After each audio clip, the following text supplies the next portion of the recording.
इस बार राजस्थान में बीजेपी ने 4 संतों को भी चुनावी मैदान में उतारा था और सभी संत चुनाव जीत भी गए।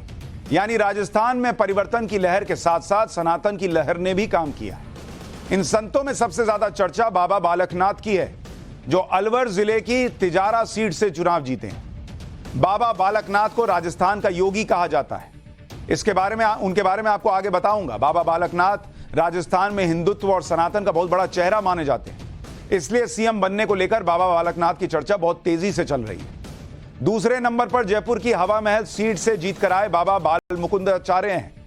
ये अखिल भारतीय संत समाज राजस्थान के प्रमुख हैं। विधायक बनने के बाद इनका एक वीडियो बहुत वायरल हो रहा है, वो भी आपको आगे दिखाऊंगा। उससे पहले चुनाव जीतने वाले संतों में तीसरा नाम महंत प्रताप पुरी का है, जो पोखरण सीट से जीत कर आए। महंत प्रताप राजस्थान में तारा मठ के प्रमुख भी हैं। इसके अलावा सिरोही सीट से ओटा राम देवासी भी चुनाव जीते हैं। ये देवासी समाज के धर्मगुरु हैं। ओटा राम पहले भी कई चुनाव लड़ चुके हैं और मंत्री भी बन चुके हैं। ये 4 ऐसे संत हैं जिन्होंने राजस्थान के अंदर सनातन की ताकत को मजबूत किया और वहां पर चुनावों में इनकी बड़ी भूमिका मानी जा रही है। लेकिन इन सब संतों की चर्चा सबसे ज्यादा हो रही है और उनमें भी सबसे ज्यादा जिनकी चर्चा हो रही है वो है राजस्थान के योगी कहे जाने वाले बाबा बालकनाथ। बाबा बालकनाथ भी यूपी के सीएम योगी आदित्यनाथ की तरह ही नाथ संप्रदाय से आते हैं और उन्हें अपना बड़ा भाई मानते हैं। यही वजह है कि बाबा बालकनाथ को चुनाव में पर्चा भरवाने के लिए खुद योगी आदित्यनाथ तिजारा आए थे और लोगों से वोट मांगे थे। योगी आदित्यनाथ की तरह बाबा बालकनाथ भी हिंदुत्व का बड़ा चेहरा माने जाते हैं और उन्हीं की तरह आक्रामक तेवर भी रखते हैं। समाज में कानून तोड़ने वाले और माहौल बिगाड़ने वालों के खिलाफ इन्हें भी योगी का बुलडोजर मॉडल बहुत पसंद है। इसलिए राजस्थान में इस बात की चर्चा हो रही है कि अगर बाबा बालकनाथ सीएम बने तो माहौल बिगाड़ने वालों की शामत आ जाएगी। बाबा बालकनाथ अलवर से सांसद हैं फिलहाल और 39 साल के युवा नेता के रूप में अपने इलाके में बहुत लोकप्रिय हैं। मतलब अभी 40 के भी नहीं हुए हैं। और आप देखिए योगी आदित्यनाथ और बाबा बालकनाथ एक फ्रेम में जब साथ नजर आ रहे हैं तो यह चर्चा और बढ़ जा रही है कि इधर यूपी में योगी आदित्यनाथ, उधर राजस्थान में बाबा बालकनाथ। बाबा बालकनाथ की पहचान सनातन के चेहरे के साथ साथ एक फायर ब्रांड नेता के रूप में भी है और इनके तेवर और तरीकों की चर्चा पूरे इलाके में है। इसलिए बीजेपी ने इन्हें सांसद से विधायक का चुनाव लड़वाया और जीत हासिल की। बाबा बालकनाथ अलवर जिले के मोहराणा गांव के रहने वाले और इनका जन्म यादव परिवार में हुआ था, लेकिन 6 साल की उम्र में इन्होंने संन्यास लिया और नाथ संप्रदाय से जुड़ गए। बाबा बालकनाथ करीब 15 साल तक हनुमानगढ़ जिले में महंत चांदनाथ के शिष्य बनकर आश्रम में रहे और जुलाई 2016 में महंत चांदनाथ ने इन्हें अपना उत्तराधिकारी चुना। महंत चांदनाथ भी राजनीति में एक्टिव रह चुके थे। वो अलवर के बहरोड से साल 2004 के उपचुनाव में विधायक चुने गए। बीजेपी ने बाद में मेवात के अलवर इलाके में नाथ संप्रदाय के प्रभाव को देखते हुए 2014 में लोकसभा चुनाव में चांदनाथ को मैदान में उतारा। महंत चांदनाथ ने कांग्रेस प्रत्याशी और राहुल गांधी के सबसे करीबियों में से एक जितेंद्र सिंह को हराया, लेकिन 2017 में उनका निधन होने के बाद हुए उपचुनाव में यह सीट बीजेपी के हाथ से निकल गई। 2019 में बीजेपी ने अलवर की खोई सीट को वापस पाने के लिए बाबा बालकनाथ को उतारा और इस बार भी जितेंद्र सिंह को उन्होंने बुरी तरह हराया। इसी चुनाव से बाबा बालकनाथ का सियासी सफर शुरू हुआ और पिछले कुछ समय से मेवात के इस इलाके के लोग बिगड़ती कानून व्यवस्था से बहुत परेशान थे। लोग अपने सांसद बाबा बालकनाथ से बहुत उम्मीदें रखते थे। इसी बात को देखते हुए बीजेपी ने बाबा बालकनाथ को तिजारा सीट से चुनावी मैदान में उतार दिया। लेकिन अब जीतने के बाद बाबा बालकनाथ को सीएम बनाने की चर्चा होने लगी कि भाई इनमें तो योगी दिख रहा है, इनको भी बना दीजिए सीएम। राजस्थान में सीएम कौन बनेगा, इसे लेकर बहुत से नेताओं के नामों की चर्चा चल रही है, लेकिन कई सर्वे में राजस्थान की जनता ने बाबा बालकनाथ को सीएम के तौर पर पसंद किया है। बीजेपी अगर बाबा बालकनाथ को सीएम बनाने के लिए सोचती है तो इनकी कई खूबियों को ध्यान में रखा जाएगा। अब क्या खूबियां हैं भाई? एक तो युवा चेहरा है भाई, 39 साल तो उम्र है, 40 के भी नहीं हुए हैं। सनातन और हिंदुत्व का चेहरा है, ये एक इनकी अलग खासियत है। बाबा बालकनाथ हिंदू धर्म के नाथ संप्रदाय के 8वें संत हैं। इसके अलावा ये ओबीसी समुदाय से आते हैं। इतना ही नहीं, इनकी छवि बेदाग है। अपने चुनावी हलफनामे में बाबा बालकनाथ के पास मात्र 45,000 रुपए कैश था। ओनली 45,000 रुपया कैश। इसके अलावा इनके अलावा सांसद के रूप में सैलरी के करीब 13 लाख रुपए बैंक में जमा है। योगी आदित्यनाथ की तरह बाबा बालकनाथ भी अपने सख्त तेवर के लिए जाने जाते हैं। इनकी भी कानून व्यवस्था को लेकर स्पष्ट नीति है। मुख्यमंत्री पद को लेकर बाबा बालकनाथ का क्या कहना है, मैं उनको भी तो लग रहा होगा ना। मैंने जिस दिन रिजल्ट आया उस दिन पूछा तो बोले नहीं नहीं आला कमान तय करेगा। लेकिन हम भी पीछे कहां छोड़ने वाले हैं। हमारे सहयोगी अमित ने उनसे बात की कि अब जब जीत गए हैं तो क्या माहौल है, देखिए क्या कह रहे हैं। सबके पास एक ही सवाल आ रहा है, एक ही सवाल सबके जहन में है कि अब मुख्यमंत्री कौन होगा, और उसमें बाबा बालकनाथ का नाम आ रहा है कि बाबा बालकनाथ अगले मुख्यमंत्री हो सकते हैं। देखिए, आप ये विषय हमारा आपका नहीं, हम तो एक कार्यकर्ता हैं और इतना परम सौभाग्यशाली हैं कि पार्टी ने सांसद और विधायक और जनता ने स्नेह और आशीर्वाद देकर हमें सेवा के लिए चुना है, और हम सब माननीय प्रधानमंत्री जी के मार्गदर्शन में चलने वाले कार्यकर्ता हैं, और हमारा सब कुछ माननीय प्रधानमंत्री जी हैं।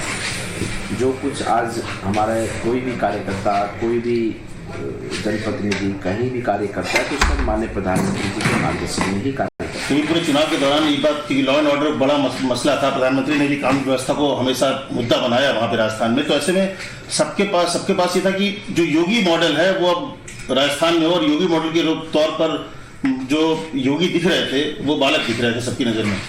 देखिए, योगी जी जो आज ये उत्तर प्रदेश में कर पा रहे हैं, वो करने का अवसर पार्टी माननीय प्रधानमंत्री जी ने दिया है। तो अवसर देने वाला बड़ा होता है, ना कि करने वाला। माननीय प्रधानमंत्री जी के मार्गदर्शन में और उन्हीं के नेतृत्व में ही सारा काम चल रहा है।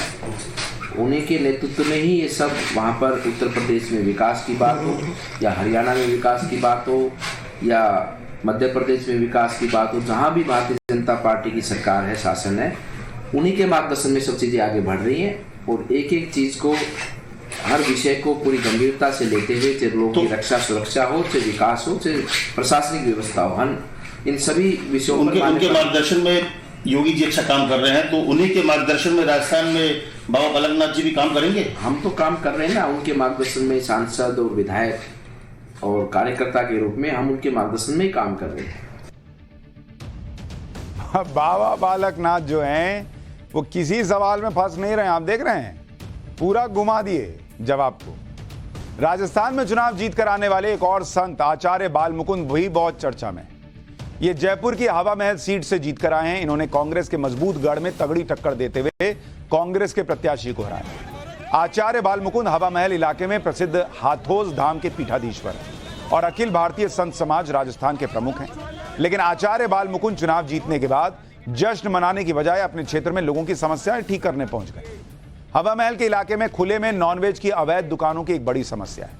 यहां अतिक्रमण और साफ सफाई को लेकर आए दिन लोगों की शिकायतें आती रहती, लेकिन अब तक इस पर कोई सुनवाई नहीं होती थी। चुनाव जीतने के बाद आचार्य बालमुकुंद एक्शन में आ गए। इन अवैध दुकानों को हटवाने खुद पहुंच गए।